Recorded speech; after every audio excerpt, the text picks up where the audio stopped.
आप सभी का स्टडी पार्क में स्वागत है। आज मैं आप लोगों को सरोज स्मृति कविता के वे सारे एमसीक्यू क्वेश्चन कराऊंगी जो आपके एग्जाम में पूछे जाते हैं। इससे बाहर एक भी क्वेश्चन नहीं रहेगा।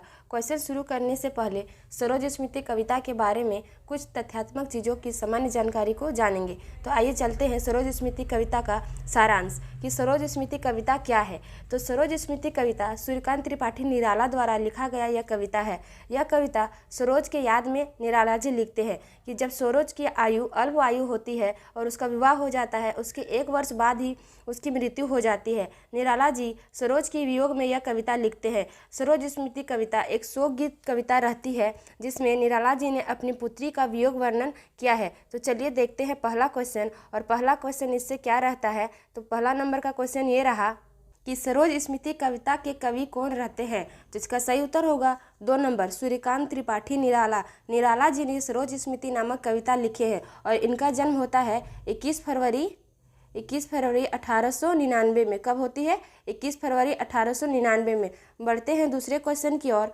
और दूसरा नंबर क्वेश्चन ये रहा कि निम्नलिखित में से क्या सरोज के विवाह की विशेषता नहीं रहती है। जो सूर्यकांत त्रिपाठी निराला जी रहते हैं वो सरोज के विवाह में क्या नहीं करते हैं। तो इसका सही उत्तर होगा 4 नंबर चमक दमक। सूर्यकांत त्रिपाठी निराला जी सरोज के विवाह में किसी भी प्रकार का चमक धमक नहीं करते हैं। देखते हैं तीसरा क्वेश्चन कि माँ की मृत्यु के बाद सरोज का जीवन किसकी असने में गोद में बीतता है। सरोज की माँ की मृत्यु के बाद उसका जीवन कहाँ बीतता है। तो इसका सही उत्तर होगा 1 नंबर उसकी नानी के यहाँ। चलिए देखते हैं चौथा नंबर क्वेश्चन। और चौथा नंबर क्वेश्चन ये रहा कि कवि को बसंत की प्रथम गीति की तरह कौन दिखाई पड़ता था। कौन दिखाई पड़ता था? तो इसका सही उत्तर होगा 2 नंबर दिगंत पत्नी। उसकी पत्नी दिखाई देती है बसंत की तरह। चलिए देखते हैं 5 नंबर का क्वेश्चन। और 5 नंबर का क्वेश्चन ये रहा कि नववधू सरोज में कवि को किसकी प्रतिमूर्ति दिखाई पड़ती थी। मतलब यह पढ़ रही थी जब सरोज अपनी विवाह के लिए तैयार होती है तो निराला जी को इसके मुंह में क्या दिखाई देता है। तो उसकी स्वर्गीय पत्नी के रूप में वो दिखाई देती है। चलिए देखते हैं अगले क्वेश्चन की ओर। और छठा नंबर का क्वेश्चन देखते हैं कि आकाश बदलकर बना मही पंक्ति में मही शब्द किस ओर संकेत कर रहा है। मही शब्द किस ओर संकेत कर रहा है। तो इसका सही उत्तर होगा 3 नंबर पुत्री सरोज के साकार रूप की ओर। किसकी ओर? उसकी बेटी की साकार रूप की ओर। 7वां नंबर का क्वेश्चन देखते हैं कि वह लता वही की पंक्ति में लता प्रतीक है। वह लता पंक्ति में लता किसका प्रतीक रहता है। तो इसका सही उत्तर होगा स्वयं सरोज। कौन रहती है? स्वयं सरोज। 8वां नंबर का क्वेश्चन देखते हैं कि कवि की पुत्री सरोज ने अपने जीवन की अंतिम सांस कहाँ ली है। मतलब उसकी बेटी की मृत्यु कहाँ होती है। तो उसकी नानी के यहाँ। 9 नंबर का क्वेश्चन। और 9 नंबर का क्वेश्चन देखते हैं कि परपाठ ही अन्य यह पंक्ति में शकुंतला को किस संदर्भ में सरोज से भिन्न बताया गया है। तो किससे बताया गया है। तो इसका सही उत्तर होगा 1 नंबर माँ की इच्छा पालन करते हुए माँ से दूर होना। क्या होता है? माँ से दूर होना।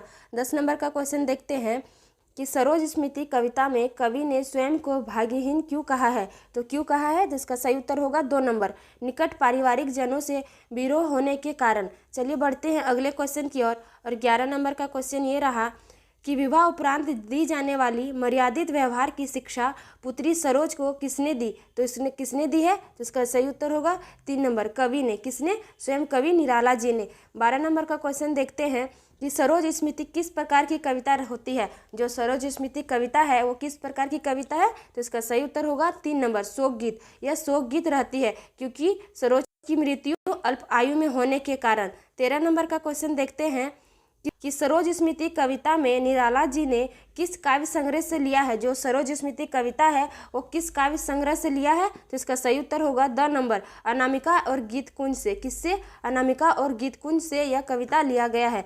14 नंबर का क्वेश्चन देखते हैं कि सरोज स्मृति कविता किस पर केंद्रित है। जो सरोज स्मृति कविता है वो किस पर केंद्रित है। तो उसकी पुत्री पर, उसकी दिगंत पुत्री पर। किस पर? उसकी दिगंत पुत्री पर। चलिए बढ़ते हैं अगले क्वेश्चन की ओर। और 15 नंबर का क्वेश्चन देखते हैं कि सूर्यकांत त्रिपाठी निराला जी की पुत्री का क्या नाम रहता है। तो उनकी पुत्री का नाम क्या रहता है? सरोज। उनकी पुत्री का सरोज नाम रहता है। चलिए बढ़ते हैं अगले क्वेश्चन की ओर। और अगला क्वेश्चन देखते हैं कि आकाश बदलकर बना मही पंक्ति में मही शब्द का क्या अर्थ होता है। तो क्या अर्थ होता है? उसका सही उत्तर होगा 1 नंबर पुत्री सरोज के साकार रूप की ओर। क्या होता है, उसकी पुत्री जो रहती है उसके साकार रूप की ओर यह संकेत करता है। 17 नंबर देखते हैं कि आकाश बदलकर बना मही पंक्ति में आकाश शब्द किसका प्रतीक होता है। तो ये किसका प्रतीक होता है, कवि की पत्नी का। चलिए देखते हैं अगले क्वेश्चन की ओर। और 18 नंबर का क्वेश्चन देखते हैं कि माँ की मृत्यु के बाद सरोज का जीवन किसकी असने में गोद में बीतता है। तो इसका सही उत्तर होगा इसकी नानी की गोद में। चलिए देखते हैं 19 नंबर का क्वेश्चन। और 19 नंबर का क्वेश्चन ये रहा कि कवि की पुत्री सरोज ने अपने जीवन की अंतिम सांस कहाँ ली है। तो कहाँ ली थी अपनी अंतिम सांस, तो इसकी नानी के यहाँ। चलिए देखते हैं अगले क्वेश्चन की ओर। और 20 नंबर का क्वेश्चन ये रहा कि पर पाठ अन्य यह पंक्ति में शकुंतला को किस संदर्भ में सरोज से भिन्न बताया गया है। तो इसका सही उत्तर होगा 1 नंबर माँ की इच्छा पालन करते हुए माँ से दूर जाना, माँ से दूर होना या फिर माँ से दूर जाना। चलिए अब देखते हैं 21 नंबर का क्वेश्चन। और 21 नंबर का क्वेश्चन ये रहा कि अपनी पुत्री की मृत्यु का दोष कवि किसे दे रहा है। कवि अपनी बेटी की मृत्यु का दोष किसे देता है, तो अपने कर्मों का। किसे देते हैं, अपने कर्मों का। चलिए बढ़ते हैं अगले क्वेश्चन की ओर। और 22 नंबर का क्वेश्चन देखते हैं, कवि अपनी दिगंत पुत्री का तर्पण किस प्रकार करते हैं। तो क्या करते हैं, इसका सही उत्तर होगा 4 नंबर अपने सत्कर्मों के फल से। चलिए देखते हैं 23 नंबर का क्वेश्चन। और 23 नंबर का क्वेश्चन रहा कि नववधू सरोज में कवि को किसकी प्रतिमूर्ति दिखाई पड़ रही थी। जब सरोज शादी के जोड़े में तैयार होती है तो निराला जी इसमें क्या देखते हैं, जिसका सही उत्तर होगा 3 नंबर स्वर्गीय पत्नी के रूप में, अपनी पत्नी के रूप में सरोज को देखते हैं। 24 नंबर का क्वेश्चन देखते हैं कि निम्नलिखित में से क्या सरोज के विवाह की विशेषता नहीं रहती है। तो क्या नहीं रहती है, चमक धमक। सरोज के विवाह में कोई चमक धमक नहीं रहती है। चलिए बढ़ते हैं अगले क्वेश्चन की ओर। और 25 नंबर का क्वेश्चन देखते हैं कि कवि को बसंत की प्रथम गीति की तरह कौन दिखाई पड़ता है। तो कौन दिखाई पड़ता है, उसकी पत्नी। कौन, उसकी दिगंत पत्नी। बढ़ते हैं अगले क्वेश्चन की ओर। और 26 नंबर का क्वेश्चन देखते हैं।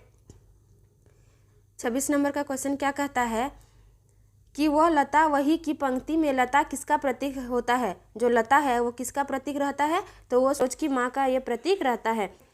कि विवाह उपरांत दी जाने वाली मर्यादित व्यवहार की शिक्षा पुत्री सरोज को किसने दी है। तो किसने दी है, तो कवि ने स्वयं इसको दी है। किसने दी है, कवि ने। इसका सही उत्तर होगा 1 नंबर। चलिए बढ़ते हैं अगले क्वेश्चन की ओर। और 28 नंबर का क्वेश्चन देखते हैं कि कवि ने स्वयं को भाग्यहीन क्यों कहा है। जो कवि रहते हैं उन्होंने स्वयं को भाग्यहीन क्यों कहा है। तो इसका सही उत्तर होगा 3 नंबर निकट पारिवारिक जनों से विरोह विछोह के कारण। सरोज स्मृति के अनुसार कवि की जीवन कथा कैसी रहती है। सरोज स्मृति में कवि का जीवन कैसा दिखाया गया है, तो इसका सही उत्तर होगा दुखमय। क्या होगा, दुखमय, दूसरा नंबर। चलिए देखते हैं 30 नंबर का क्वेश्चन। और कवि के जीवन का सहारा कौन रहा। जो कवि का जीवन के सहारा कौन रहता है, तो उसकी पुत्री रहती है। उनके जीवन का सहारा कौन रहती है, उनकी पुत्री सरोज।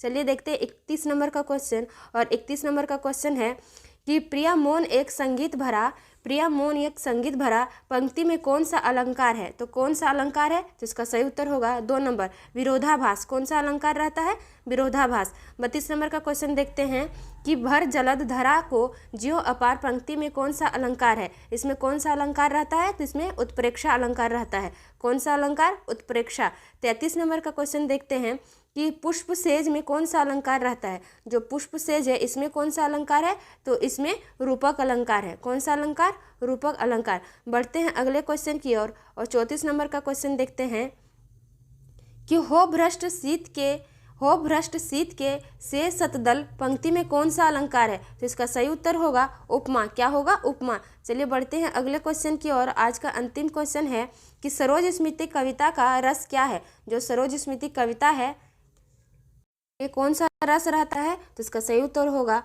4 नंबर ये सभी। इसमें श्रृंगार, करुण और वात्सल्य ये सभी रस रहते हैं सरोज स्मृति कविता में।